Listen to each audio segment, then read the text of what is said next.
Welcome to yet another episode of the Economic Times Cutting Chai Stories, a series of conversations with CXOs and business leaders over chai or coffee, if that's your preference, brought to you by ET Edge. The urgency and pressure on business leaders as they navigate the COVID-19 pandemic has been immense.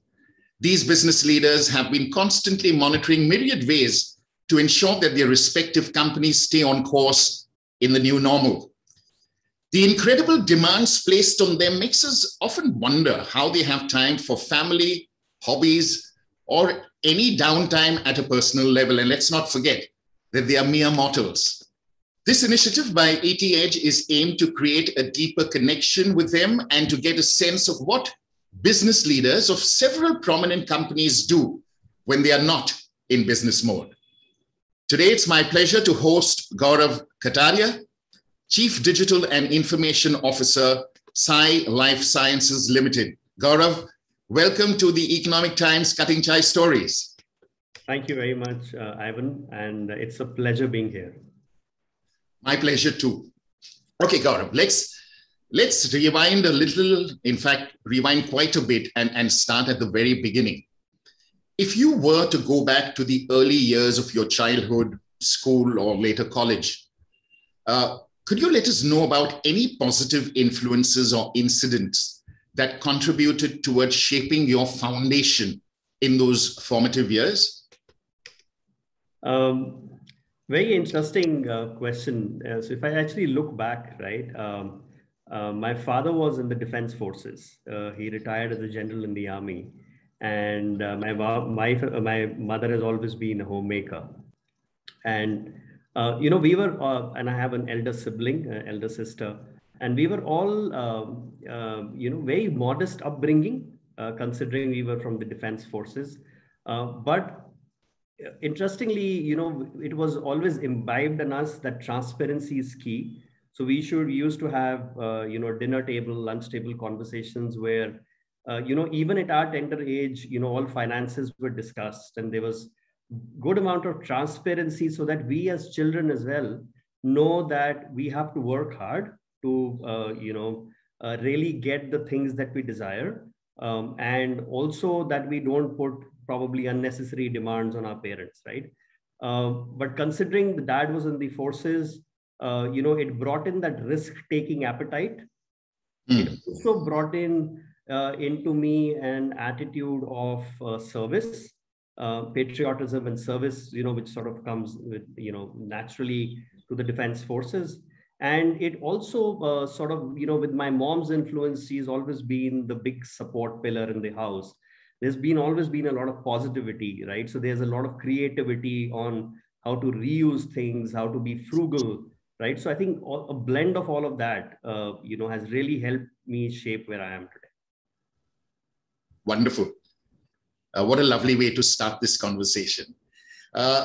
You talked about creativity, so I'm going to jump and ask you this question. It is said that creative thinking is the lifeblood of any organization.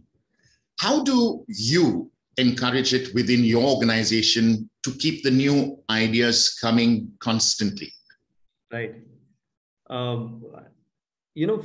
are ideas are a dime a dozen, right? And, I think from a corporate perspective, I think there are two things that we end up doing, which stifles creativity or innovation. One is we don't encourage ideas to come to the top, right? And the second thing that we do is even if the ideas do come, we don't empower the individual to really act upon those ideas. And that's sort of are the two challenges that we face as an industry, right? So just to sort of give you examples, right? And this goes back to, since you were talking about childhood, goes back to around the age when I was 14, right? And, we were, dad was in the army, and, we were staying in a, military campus. So one of the things that I was told to do at that point of time for Children's Day, I was told to lead, group of about 30 to 50 children and get them all together to put a program in place for the parents, which are the army officers themselves. And there were about 500, parents who were expected, and we had to do everything from scratch. And to be very honest, at my tender age, which, at 14, and considering that there were a lot of other children who were much senior than me in class 10, 12, etc., who were also part of the group, I was actually out of depth, to be very honest. And so very early on, I realized the only way to pull this off is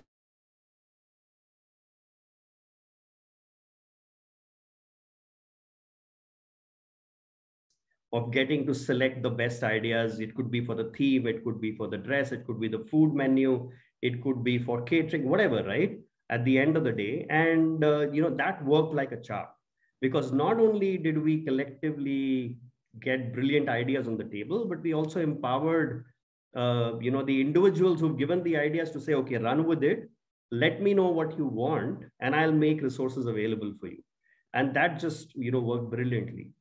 Now, cut from there to 2007, back in HCL, one of the responsibilities that I got was to set up and run something that we call the value creation initiative within HCL Technologies. It still runs today after so many years, and it's enabled create, billions of dollars of value for our customers. In that, we use the same philosophy, where we actually went down to all 55,000 employees at that point of time, and I told them, give ideas of how can we really add value to our customers. It does not need to be a big idea, big, small, anything, but we encouraged ideas to surface to the top, and we empowered all the engineers and employees to actually go ahead and implement those ideas. And, it really created magic, within our customer fraternity. So, there are ways to do it, but I think that empowerment and, not really stifling the ideas is key. What my takeaway from your response to this question is that ideas, small, big, don't matter. You empower them, let them table the ideas, but the key word was you encourage them to implement. So it's not just a feel-good scheme. And I think when they are implemented in whatever small way, and I've worked in the professional space for 19 years, that's when there's real joy for that particular employee or a set of employees. Absolutely. I think that's key. Yeah. A lot of young people who would go into possible leadership solutions will be watching this show. So what would be your advice, having seen it all, to young leaders who are probably going to enter into leadership positions, if not today, in the coming years? So I think a couple of things, right? Or maybe three. Somehow I like the number three, but maybe three things. I'll limit to that. One is, it's never easy, when you're sort of being looked upon as a leader, right? So there is that pressure, right? Because suddenly you are, let's say if you go into the IT industry or any industry, right? You're an individual contributor, and then you sort of become a manager, right? That probably is your first step toward leadership, right? Or even within, a technical team, you're leading a technical team, right? If you're a techie or a subject matter expert, so in either case, right, it is not easy to, so a lot of people come under that pressure of, of leadership. But I think a couple of things, or rather 2-3 things, which really, probably, would help a new leader. One is that, really understand the business. Because what happens is when I jump out of my comfort zone of being a technical expert, and I have now the responsibility of other people around me or the business around me, one of the things that, some of the leaders fail to do, or the youngsters fail to do, is to really understand the purpose or the vision or the big picture of the business. And hence their actions are sometimes not really aligned to what the business wants, right? So that is sort of point number one. Point number two is, always create a team which is smarter than you. That's the only way to succeed, because we as individuals don't have all the answers, right? And nor are we expected to have all the answers. And I think that is something that we forget as young leaders, because, the pressure is so much that you feel that I need to give answers for everything and I need to take ownership of everything. Absolutely. You have accountability, but at the end of the day, create a team with people smarter than you. And maybe the third thing, which is, probably contrary, is that don't try to be a leader, right? Create more leaders under you, and, you will automatically become a leader, right? Because you'll have empowered enough people, to take leadership roles, and, you'll sort of rise to the top as well. So probably those three things are what come to my mind right now. Makes perfect sense. Makes perfect sense. And staying with the subject of leadership, you've seen quite a bit in your professional journey. So I'm going to ask you as to what is the one behavior, or probably multiple, if you want to go with three, or trait that you have seen derail most leaders' careers? That's actually a tricky one, and but I think if I really think, and if I sort of look at some of the leaders who haven't really continued to be in the positions that they've held, I think one trait is that they all feel that they've arrived, they know it all, right? So they stop learning, or their egos take over. I think that is sort of one key thing which sort of really results in the downfall. And I think the second thing is politics, right? Which is something that I don't know how to do, and I don't advocate personally as a leader, because I think that transparency, trust is really critical in any organization or any dealing that you do, be it professional or be it personal. And the politics has no role to play. And I think when leaders try to sort of do both of these things, right, that's when they start their decline. Well said. Well said. Again, just to evoke some nostalgia, do you remember receiving your first salary? And what did you do with that money that you received? Yeah, definitely a nostalgic moment, right? There is that whole sense that I think getting a job itself was a big thing, right? Right. And, then you actually get your first pay slip. And in that point of time, you used to get a check, right? So the check was given to us, and we went ahead and deposited in the bank, and you were waiting for it to get encashed. So that definitely is a moment where you suddenly start feeling independent, right? To a large extent. And for me, I think the first thing that I did is I cut out checks for my grandparents. I cut out checks for my parents. I cut out checks, a check for my sister, and I sent it to them to say, this is from my first salary, right? And that was absolutely a special moment. And I don't think even till date any of the three have actually banked the check. Okay. Right? But that was a special moment. Absolutely. Yes. And then I think whatever little was left, we all as boys went out and partied that night. Sure. Sure. But I think, that's what I'd done. With the first check. That's wonderful. Thanks for sharing that with us. Gaurav, I'm going to ask you as to what's the best professional advice that you have ever received, and if you could share not just the advice, but also who gave it to you. I think it'll be, honestly unfair if I, name single out one person. Yeah, because there've been so many well-wishers, and I think we all, work with the blessings and wishes from everybody around us, right? So, sure. So definitely it won't be one person. But I think one of the advice that I got, or maybe if I sort of take out a saransh of that, or a distillate of that, the multiple advice that I got.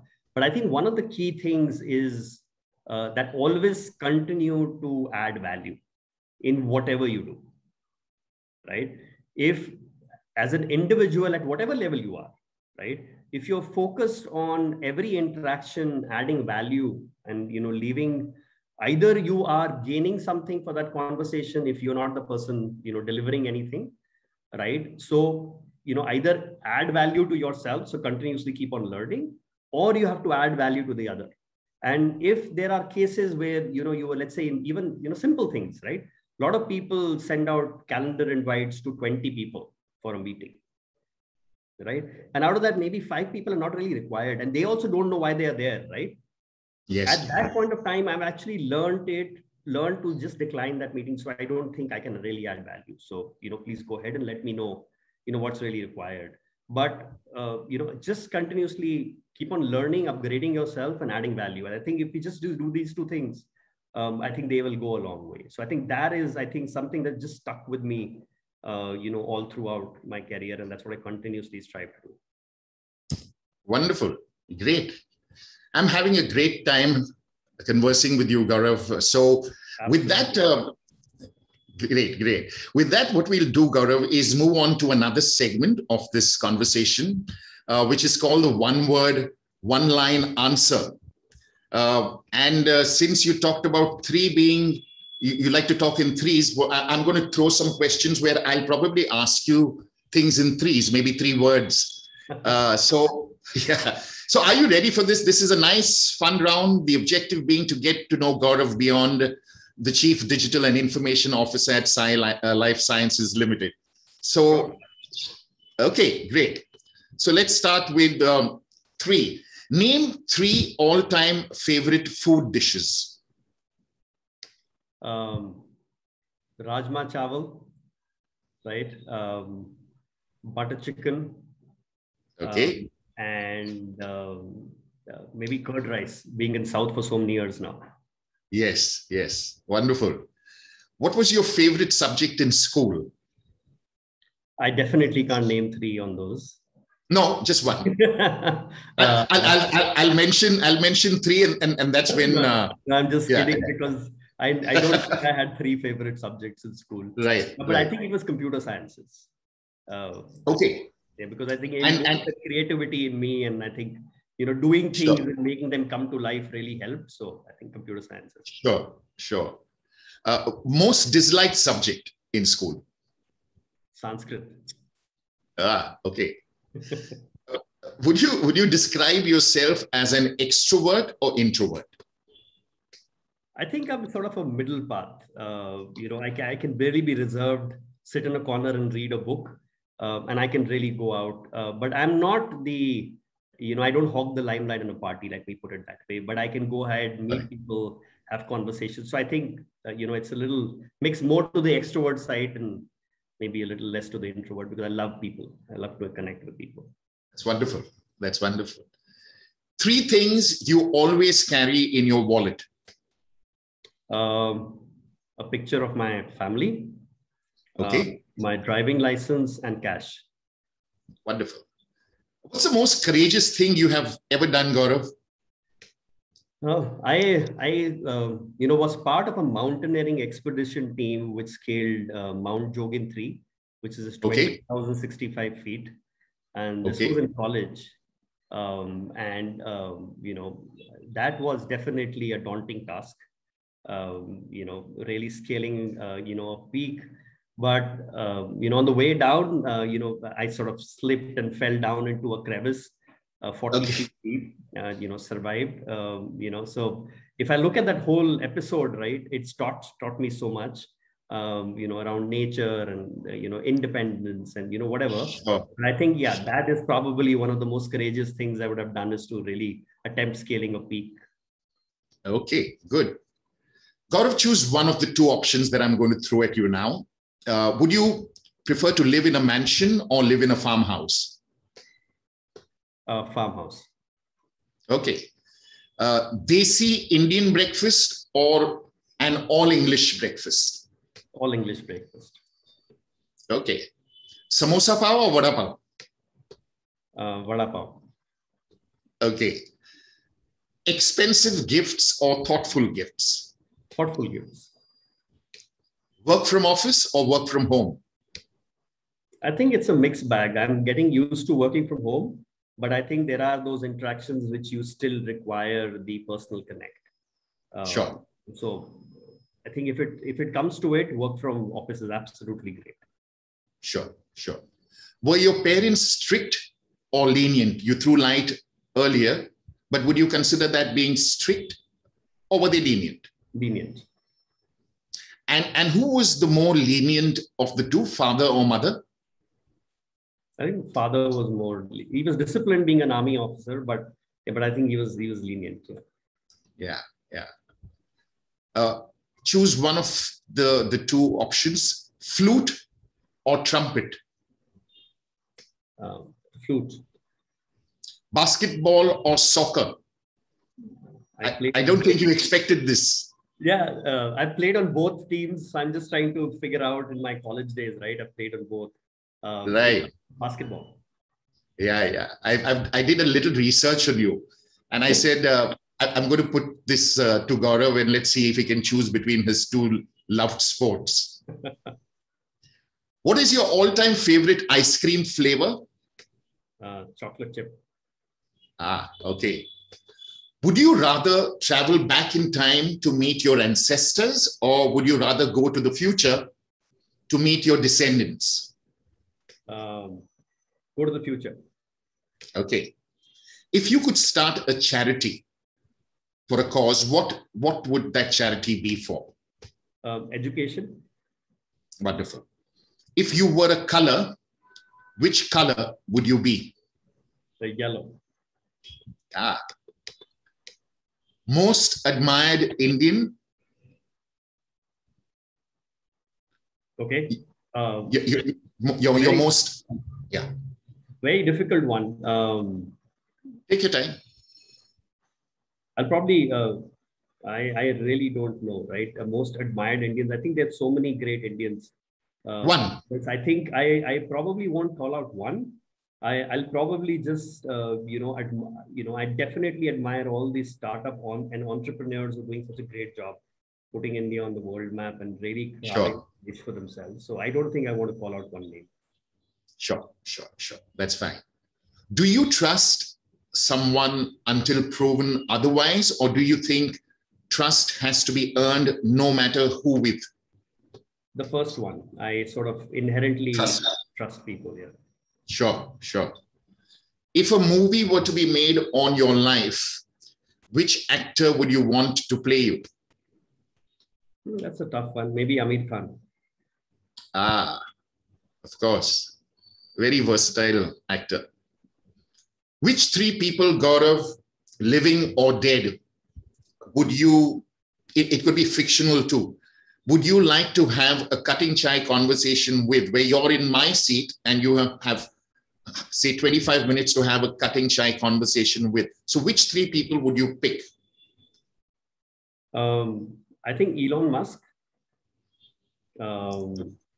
I would definitely want to, talk to Satya Nadella. Okay. Right. And probably I'll go back and, in my previous thing, have a conversation with, maybe Mahatma Gandhi to really figure out what was going on in his mind and why he did what he did. So. Fantastic. Final question in this segment, kindly fill in the blanks. Life is incomplete without dash. You can use a word or a line. Without friends and family. Great. Final question, Gaurav, before I let you go. Who is your, and this is not a one word, one line answer. You can take a minute and a half. Who is your friendly ear? Someone who listens to you without judging you. So I think without a doubt, that will be my family. And they'll always give me the right advice, point me in the right direction. My wife has always been a big support, right? And has always guided me from doing right to wrong, right? Sometimes I'm just too bullheaded to listen to her, but at the end of the day, I think that is great advice and has kept me sane to a large extent. So I think absolutely family. Wonderful. Friends, that was Gaurav Kataria, Chief Digital and Information Officer at Sai Life Sciences Limited. Gaurav, I had a wonderful time having this cutting chai conversation with you. Thank you for being very honest. Thank you for being tabling all the lovely insights on leadership, taking us back into your journey, right from school, talking about your family and sharing your views on so many other subjects in the one word, one line answer too. We wish you, your organization and your family the very best going forward. Thank you very much, Ivan. And it's a pleasure being here. And, it was an absolutely brilliant conversation. It took me to a lot of back in memory lane brought about a lot of the things which were core. I think a lot of those thoughts have been kindled. And, thank you very much for a great conversation. You're most welcome. Thank you. Thank you.